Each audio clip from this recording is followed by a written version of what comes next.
Thank you very much, Madam Chair. And Ms. Christensen, Mr. Rupert, thanks so much for being with us today.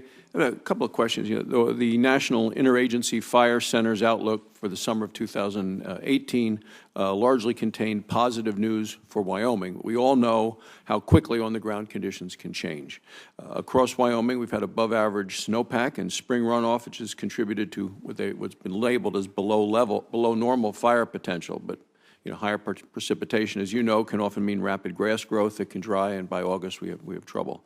So talking to our Wyoming State forester, Bill Crapser, he has his rule of sixes, and he says it just seems about every 6 years, and 2018 is the sixth year.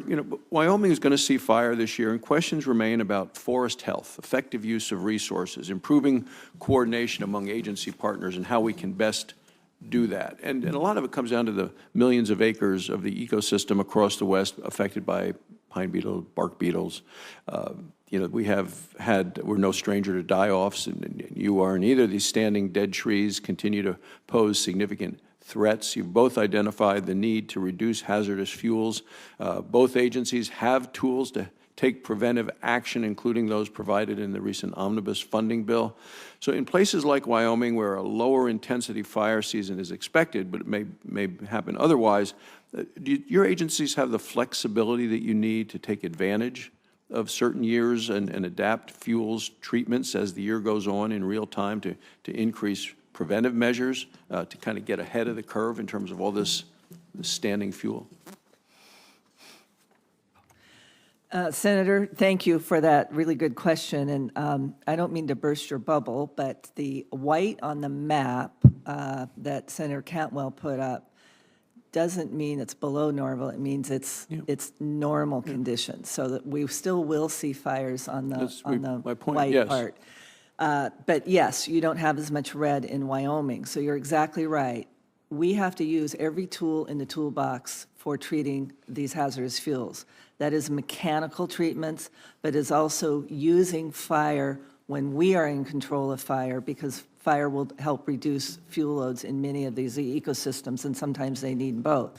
So when we have more favorable conditions, we need to take advantage of those operating windows, both on fire severity and smoke management. And very good comments by Senator Cantwell in her opening statement about we are working with the public on how we take our smoke under terms that none of us care for versus terms that are going to improve conditions.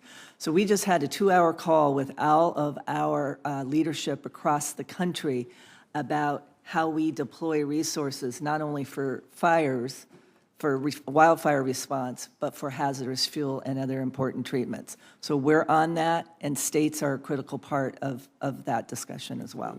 Thank you. Mr. Rupert, you feel you have the flexibility? Yeah. So for interior, a lot of the efficiencies, for example, in the omnibus, largely we're focused on forest authorities. And so we're largely still operating in the framework that we have operated in interior in terms of planning projects and then ultimately working to put them on the ground. We are very much focused in interior on streamlining that existing framework and that existing process, and we're making good headway there. So ultimately, projects, there is an aspect of projects needing to have that planning to help drive them. We're still very much doing that. By the same token, conditions on the ground, in addition to values that are at risk and their potential exposure to wildfire, weather conditions and having the right conditions to be able to get in there and do proactive vegetation management is very much part of the equation, year to year, season to season. Great, thank you.